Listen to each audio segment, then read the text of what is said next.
రాజకీయ నాయకులు ఓటర్లను దేవుళ్లుగా సంబోధిస్తుంటారు. 5 ఏళ్లు ప్రజల్లోకి వెళ్లకపోయినా ఎన్నికలప్పుడు వెళ్లి తలలు నిమురుతుంటారు.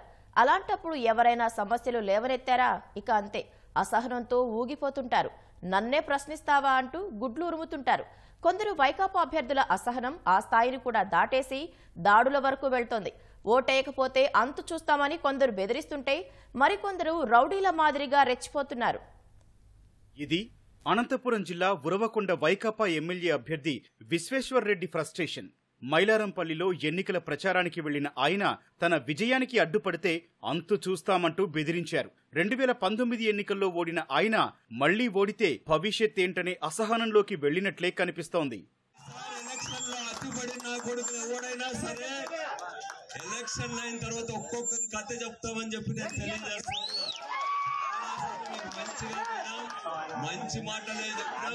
మీరు మూర్ఖులు, మీరు దయాలు. ప్రజలకు ఓటేస్తే మీకే వేయని, మీరు దూరం ఉండండి. ఇన్నేళ్ళు ఇచ్చినారే మీకు, ఏం చేసినారని. ఇక నెల్లూరు జిల్లా ఉదయగిరి వైకాపా ఎమ్మెల్యే అభ్యర్థి మేకపాటి రాజగోపాల్ రెడ్డి సైకిల్ కు ఓటేసే ఏ ఒక్కరిని ఊళ్ళో ఉండనివ్వనంటూ ఓటర్లను బహిరంగంగానే బెదిరించారు. ఎన్నికల తర్వాత ఆయన గారు అసెంబ్లీకి వెళ్తాననే ధీమా ఉంటే ఇంత దిగజారి ఎందుకు మాట్లాడతారన్నది ఓటర్ల సందేహం. ఎటువంటి పరిస్థితుల్లో ఇక్కడ మూలపల్లెల్లో ఒక్క ఓటు సైకిల్ గుర్తుకు పడనే కూడదు. ఏదన్నా పొరపాటు జరిగిందంటే మాత్రం నేను ఖచ్చితంగా చెప్తున్నాను, సైకిల్ గుర్తు మనుషులు ఇక్కడ ఎవరూ ఉండవు. పల్నాడు జిల్లా గురజాల వైకాపా ఎమ్మెల్యే కాసు మహేష్ రెడ్డి అయితే జనం నిరసనపై తోక తొక్కిన తాచులా లేచారు. ఓటేసి గెలిపించిన ప్రజలనే గుడ్లు ఉరిమారు. పల్లెగుంత గ్రామ సచివాలయాన్ని అంబాపురం ఎందుకు తరలించారని ప్రశ్నిస్తే ఇంత ఆవేశపడాల్సిన అవసరం ఏంటనేది స్థానికులకు అంతు చిక్కని ప్రశ్న.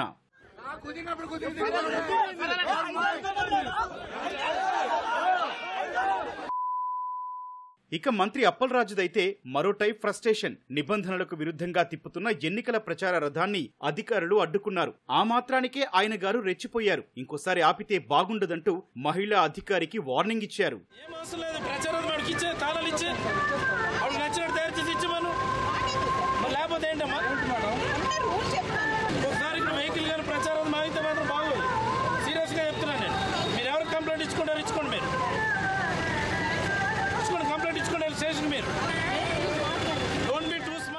అనంతపురం జిల్లా ధర్మవరం ఎమ్మెల్యే కేతిరెడ్డి వెంకట్రామిరెడ్డి నోటికి ఎంతొస్తే అంతే అనేస్తున్నారు. తెలుగుదేశం కూటమి నుంచి బరిలోకి దిగిన భాజపా నేత సత్యకుమార్ పై నడి రోడ్డులో బూతు పురాణం విప్పారు. ఈరోజు చూస్తున్నాం, ఇదే సెంటర్ లో ఇదే ఎలక్షన్స్ అప్పుడు 5 సంవత్సరాల కిందట నేను చెప్పాను, ఏం చెప్పాను, మా వాళ్ళని ముట్టుకొని పోరా, మళ్ళీ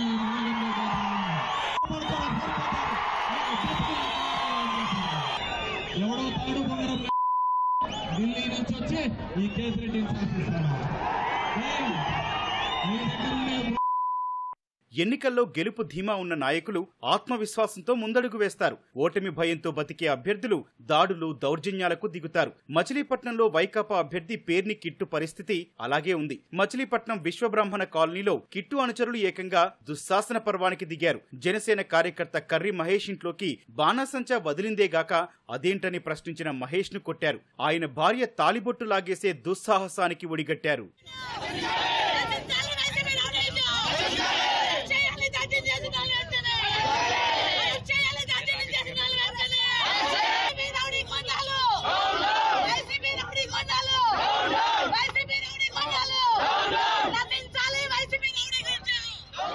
ఇక వైకాపా అరాచక సామ్రాట్ పెద్దిరెడ్డి ఇలాకాలో అరాచకాలకు అంతే లేదు. పెద్దిరెడ్డి రామచంద్రారెడ్డి సొంతూరు ఎర్రతివారిపల్లెలో బీసీవైపీ నేత రామచంద్ర యాదవ్ ప్రచారం చేశారు. ఆ ఊరు దాటి పక్కనున్న ఎర్రతివారిపల్లె చేరుకోగానే రామచంద్ర యాదవ్ పై వైకాపా శ్రేణులు దాడికి దిగారు. పోలీసులు ఆయన్ను కాపాడేందుకు స్టేషన్లోకి తరలించారు. పోలీస్ స్టేషన్ పైనే దాడికి ఎత్తించిన పెద్దిరెడ్డి సైన్యం ఠాణా బయట ఆపి ఉన్న రామచంద్ర యాదవ్ వాహనాలను ధ్వంసం చేసి నిప్పు పెట్టారు.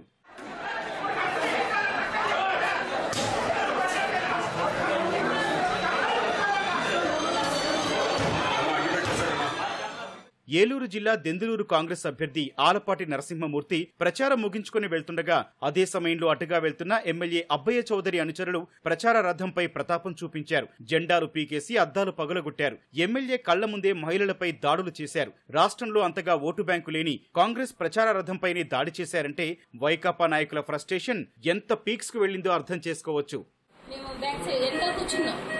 కూర్చున్న వాళ్ళని జుట్టు పట్టుకొని ఇటుగా కింద పడేసేసి వాళ్ళ ఇష్టం వచ్చినట్టు పీక్ మీద కాలేస్తారు, కొట్టేస్తారు. వాళ్ళ ఇష్టం వచ్చినట్టు జుట్టు పీకేసేసి చంపల మీద కొట్టేస్తారు. ఆడపిల్లలు లేకోకుండా మమ్మల్ని ఎందుకు కొట్టారు సార్?